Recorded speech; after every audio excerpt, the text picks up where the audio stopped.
अस्सलाम वालेकुम। मैं आई हूँ अपने नावल मेरा सितमगर के साथ तहरीर नूर आसिफ किस्त 5। सबसे पहले जिसने मेरा चैनल सब्सक्राइब नहीं किया उनसे गुजारिश है मेरा चैनल सब्सक्राइब कर दें और कमेंट्स में भी बताया करें आपको एपिसोड कैसी लगी। एक बार पुरज़ोर इसरार के साथ अब सबसे रिक्वेस्ट है मेरा चैनल सब्सक्राइब कर दें ताकि मैं आपकी पसंद के मुताबिक अच्छे अच्छे नावल लिख सकूं और आपके सब्सक्राइब करने से मुझे मेरी मेहनत का समर भी मिल जाता है। तो शुरू करती हूँ आज की इस दुआ के साथ। अल्लाह पाक आप सबके जायज़ दिल की मुराद पूरी करे, आमीन। अहान ने अमल को बेड पर धक्का दिया था। अमल डरते हुए जल्दी से सीधे होकर पीछे की तरफ खिसकने लगी और बेड के क्राउन से जा लगी। अहान ने उसके करीब आकर उसके बालों को बेदर्दी से अपनी मुट्ठी में लिया और उसके होंठों पर झुका। अहान का लम्स इतना शदीद था कि अमल को लगा वो कभी सांस नहीं ले पाएगी। अमल के हलक में अमल के होंठों से इकला खून उतरने लगा, मगर अहान को फिर भी इस पर रहम ना आया। वो सारी रात उससे रहम की इल्तिजाएं करती रही, मगर उस वहशी दरिंदे को इसकी किसी इल्तिजा का असर ना हुआ। वो नीम बेहोश हो चुकी थी, मगर वो फिर भी इसके जिस्म को बम्बोड़ता रहा। सुबह अमल की आंख खुली तो उसे शदीद चक्कर आया था। वो कांपते बदन के साथ उठी और अपने कपड़े तलाश करते हुए उसने पहने और दीवार का सहारा लेकर आईने के सामने जाकर खड़ी हो गई। बिखरे बाल चेहरे पर और बदन पर जगह जगह आहान की दरिंदगी के निशान। वो कहीं से भी एक दिन की दुल्हन नहीं लग रही थी। एक ही रात में आहान ने उसका क्या से क्या हाल कर दिया था। गुड मॉर्निंग मेरी जान। आहान कमरे में दाखिल हुआ। अमल इसे देखकर डरते हुए पीछे हुई थी और बेड पर जा गिरी और अब सहमी सहमी नज़रों से आहान को देख रही थी। आहान मुस्कुराते हुए आगे बढ़ा और इसके गाल को प्यार से छुआ। डर क्यों रही हो मुझसे? कहा था ना मैंने, मुझे तुम्हारी आंखों में डर नहीं अच्छा लगता। आहान, वो सिसकी लेते हुए बोली, क्यों कर रही हैं मेरे साथ ऐसा आप? वो डरते हुए बोली, गुड क्वेश्चन। चलो तुम्हें बता ही देता हूँ, बल्कि बताता क्या हूँ, तुम्हें कुछ सुनाता हूँ। आहान ने मोबाइल ऑन करके रिकॉर्डिंग ऑन की जो इसकी और दावर की थी। वो मेहंदी वाली रात की बातें थीं, मगर इसको एडिट करके किसी और रंग में पेश किया गया था। आहान, ये झूठ है, वो डरते हुए बोली। ओह, ये झूठ है। आहान उठकर गुस्से से चलाया। तुम्हारी और दावर की मंगनी रह चुकी थी, ये भी झूठ है। नहीं आहान, हमारी मंगनी नहीं हुई थी। वो तो मंगनी वाले दिन मुझे छोड़कर चला गया था, वो कांपती हुई आवाज़ में बोली। और तुम उसे जलाने के लिए मेरे करीब आई और वो तुम्हारे निकाह का सुनकर भागा आया। अब तुम मुझे छोड़कर उसे अपनाने लगी थी। हाँ, आहान ने गुस्से से वाज उठाकर ज़मीन पर फेंका। अमल डर के मारे चीखी थी। नहीं आहान, ऐसा कुछ नहीं है, मैं ऐसा नहीं चाहती थी। मैं सिर्फ आपसे मोहब्बत करती हूँ। आपको किसी ने तस्वीर का दूसरा रुख दिखाया है। वो इस रिकॉर्डिंग में तुम्हें एक छूने की बात कर रहा था। इसके बाद काफ़ी देर तक खामोशी छाई रही। किस हद तक गए थे तुम लोग? आहान ने सर्द आवाज़ में पूछा। नहीं आहान, मैंने इसे खुद का हाथ भी नहीं पकड़ने दिया। झूठ मत बोलो अमल, वो तुम्हारे घर रहता था, ताल्लुकात तो बहुत गहरे होंगे। वो सफाकी से बोला। आहान प्लीज़, आप जानते हैं मुझे आपके अलावा कभी किसी ने नहीं छोड़ा। आपको मेरी बेगुनाही का सबूत रात को मिल चुका है। अमल दुख और कर्ब से बोली। आहान हंसा था। इसकी बात पर मंजिल तक पहुंचने के लिए बहुत सारे रास्तों से होकर गुजरना पड़ता है। हो सकता है दावर भी इन्हीं रास्तों से गुजरा हो, मगर मंजिल तक ना पहुंचा हो। आहान की बात पर अमल चलाई थी। बस करें आहान, अपने आप को मेरी नज़रों में इतना मत गिराएं कि उठ ही न सकें। आहान ने आगे बढ़कर अमल के मुंह पर ज़ोरदार थप्पड़ मारा था। तुम्हारे मुंह से ऐसी बातें अच्छी नहीं लगती। नज़रों में तुम मेरे गिर चुकी हो। मुझे धोखा दे रही थी। आहान मलक को धोखा दे रही थी। अब रहोगी मेरी कैद में ताउम्र। तुम्हें तुम्हारे आशिक के लिए नहीं छोड़ूंगा मैं, बल्कि वो हाल करूंगा तुम्हारा, तुम किसी के काबिल नहीं रहोगी। और क्या कह रही थी? मुझे तस्वीर का दूसरा रुख दिखाया गया है। ٹھہرو تمہیں اور ثبوت دکھاتا ہوں۔ احان نے ڈرار سے تصویریں اٹھا کر اس کے منہ پر ماری تھیں جو اس کی اور داور کی تھیں۔ ہاتھوں میں ہاتھ ڈالے وہ داور کی باہوں میں مسکراتے کھڑی تھی۔ احان یہ جھوٹ ہے، یہ ایڈٹ ہے۔ بے شک ہماری دوستی تھی، اس نے کبھی میرا ہاتھ بھی نہیں پکڑا۔ عمل روتے ہوئے اپنی صفائی دینے لگی۔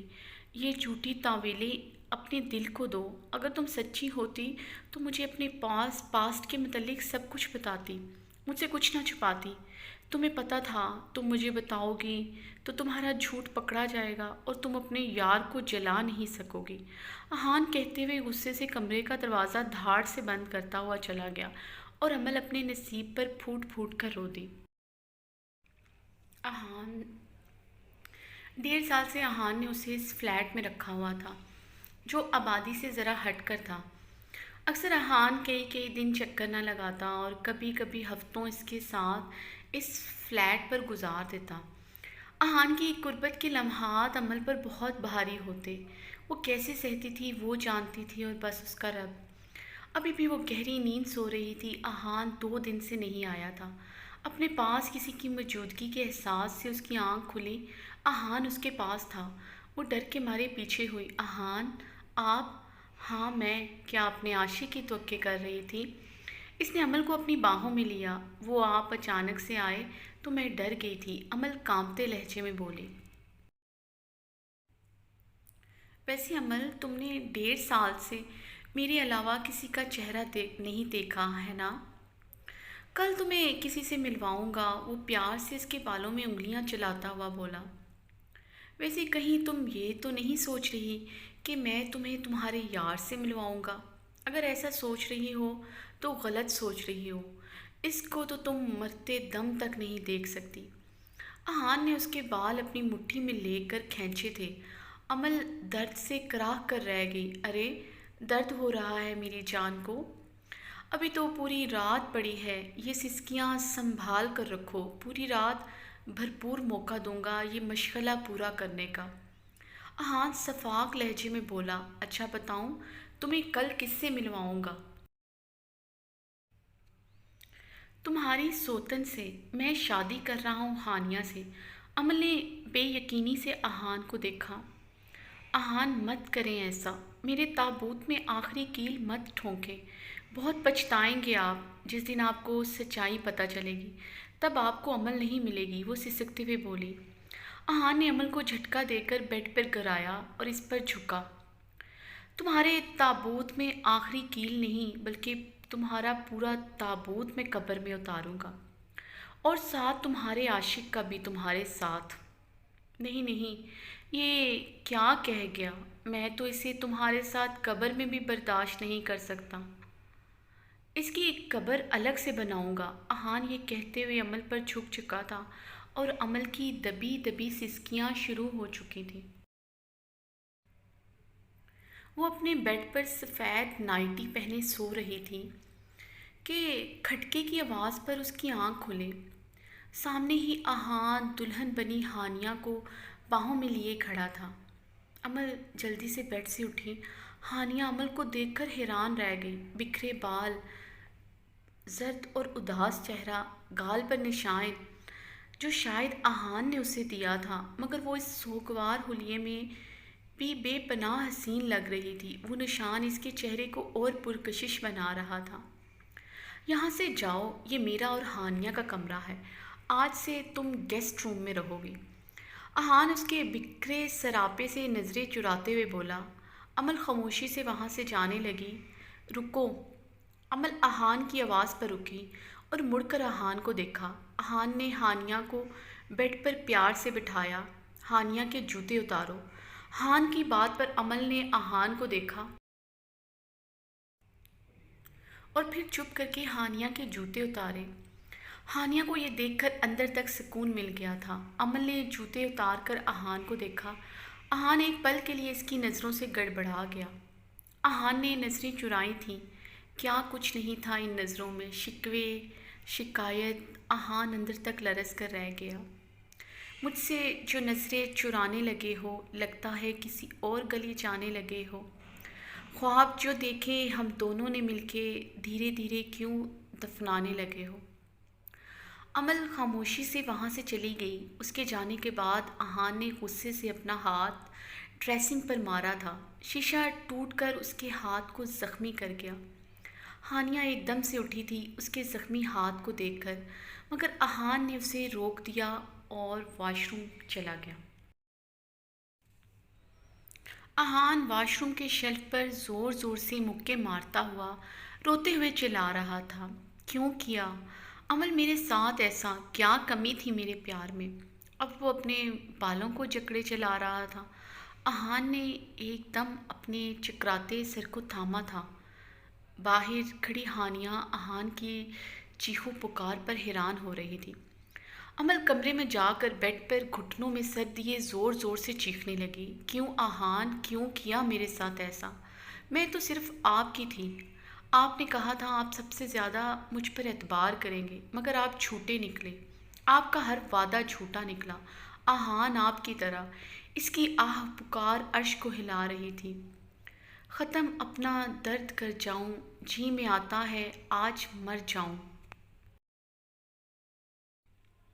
सुबह इसकी आंख अपने साथ सोए हुए अहान को देखकर खुली, जो इस पर बाजू रखे सो रहा था। वो हैरान हुई। आज तो अहान की सुहाग रात थी। इसे तो हानिया के साथ होना चाहिए था। यहाँ क्या कर रहा है? अमल ने आराम से इसका हाथ हटाकर इसके हसार से निकलना चाहा। अहान ने अपना हसार मज़ीद सख्त किया। क्या हुआ डियर वाइफ, कहाँ जा रही हो? अहान उसके इसके ऊपर झुकते हुए पूछने लगा। आज तो आपको हानिया के साथ होना चाहिए था, अमल आहिस्तगी से बोली। अहान मुस्कुराया। तुम फिक्र ना करो, मैंने अपना काम कंप्लीट कर लिया है। अहान ने आंख मारी। फिर ख्याल आया तुम सुकून से सो रही होगी, क्यों ना तुम्हारा सुकून गारत किया जाए। अहान ये कहते हुए अमल पर झुककर इसकी सांसें रोक चुका था।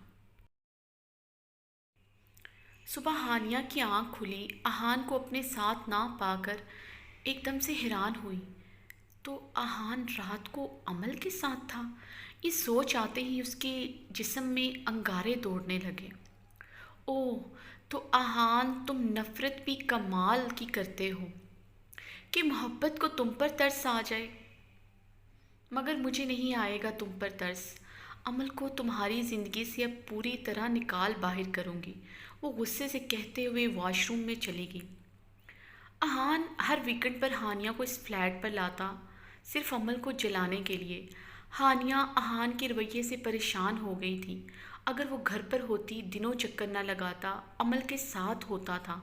अगर आता भी तो उसे लेकर फ्लैट की तरफ चल पड़ता। वहाँ वो उसे अपने गुर्बत के लम्हात अता करता, सिर्फ अमल को जलाने के लिए।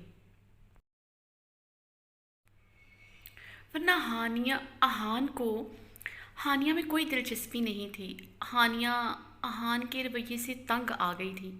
उसे आग लगा देता था अहान का अमल को देखना। जिन नज़रों से वो अमल को देखता था, उसकी आंखों में साफ साफ अमल का अक्स नज़र आता था। वो बेड पर शर्ट लेस उल्टा लेटा हानिया के साथ कमरे में सो रहा था, जब उसे अमल के सिसकने की और हानिया के चीखने की आवाज़ सुनाई दी। वो जल्दी से उठा। सामने का मंजर उसे आग लगा गया। अमल हाथ पकड़े सिसक रही थी। हानिया ने उस पर गर्म चाय उंडेली थी। ये चाय बनाई है तुमने? हानिया ने ये कहते हुए उस पर हाथ उठाया ही था कि जो अहान ने पकड़ लिया और झटके से हानिया को बेड पर धक्का दिया और अमल का हाथ पकड़कर वहाँ से ले गया। इसे कमरे में ले जाकर साइड दराज से आइमेंट निकाल कर इसके हाथ पर लगाई। मारने देते अहान, क्या फ़र्क पड़ जाना था, आपकी भी तो रोज़ मार खाती हूँ। अहान हंसा था इसकी बात पर। मैंने उसे इसलिए रोका था क्योंकि उसके नाजुक हाथ में इतना दम खम कहाँ। तुम्हें तो आदत है मेरे हाथों से पिटने की।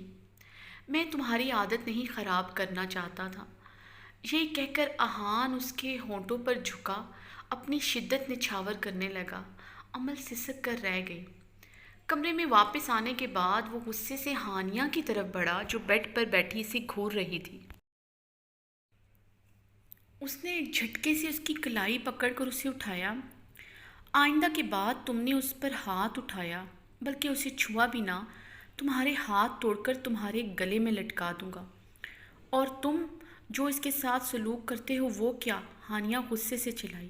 میں چاہے جو بھی کروں، اسے ماروں، اس کی بوٹی بوٹی کر دوں، مگر کسی اور کو یہ حق نہیں ہے اسے چھو بھی سکے۔ یہ میری فرسٹ اینڈ لاسٹ وارننگ ہے، ورنہ میرا وہ روپ دیکھو گی جو میں نے ابھی تک عمل کو بھی نہیں دکھایا۔ وہ اسے جھٹکے سے چھوڑتا ہوا وہاں سے نکل گیا اور ہانیہ تلملاتی رہ گئی۔ ہانیہ نے داور کا پتہ لگایا اور اس کو کال ملائی۔ ہیلو داور؟ جی میں داور، آپ کون؟ اس بات کو جانے دیں کہ میں کون۔ کیا آپ یہ جاننا نہیں چاہیں گے عمل کس حالت میں ہے، کہاں ہے؟ داور عمل کے نام پر سیدھا ہوا۔ کیا مطلب؟ عمل احان کے پاس ہے اور یقیناً اچھی حالت میں ہوگی۔ ہانیہ ہنسی تھی داور کی بات پر۔ وہ تو تب کی بات تھی، مگر اب عمل کی وہ حالت ہے کہ موت کو بھی اس پر ترس آ جائے۔ ہانیہ زہریلے لہجے میں بولی۔ داور اپنی جگہ سے کھڑا ہوا۔ کیا کہہ رہی ہو یہ تم؟ افسوس ہے مجھے آپ پر۔ آپ عمل سے محبت کا دم بھرتے ہیں، مگر 1.5 سال سے آپ نے پتہ ہی نہیں کیا عمل کس حال میں ہے۔ میں آپ کو پتہ سینڈ کر رہی ہوں، آپ خود آ کر دیکھ لیں۔ یہ کہہ کر ہانیہ نے فون بند کر دیا اور داور پہلی فلائٹ پکڑ کر پاکستان آ گیا۔ یہاں آ کر اسے پتہ چلا عمل 1.5 سال سے کسی سے بھی نہیں ملی۔ وہ گاڑی دوڑاتا ہوا اس منزل کی طرف روانہ ہوا جہاں اس کی عمل تھی۔ احان اپنے آفس میں بیٹھا کام کر رہا تھا جب آفس میں لگی اسکرین پر اسے اپنے فلیٹ کا منظر دکھائی دیا، جس میں داور اس کے فلیٹ کے دروازے پر کھڑا تھا اور عمل اندر فلیٹ کے دروازے کے ساتھ لگی ہوئی گھٹنوں کے بل بیٹھی تھی۔ احان کو آواز تو نہیں آ رہی تھی، مگر داور باہر دروازے کے ساتھ گھٹنوں کے بل بیٹھا رو رہا تھا اور عمل اندر بیٹھی رو رہی تھی۔ یہ منظر احان کو آگ لگا گیا۔ احان نے اپنی پسٹل پکڑی اور غصے سے چابیاں اٹھاتے ہوئے فلیٹ کی طرف روانہ ہوا۔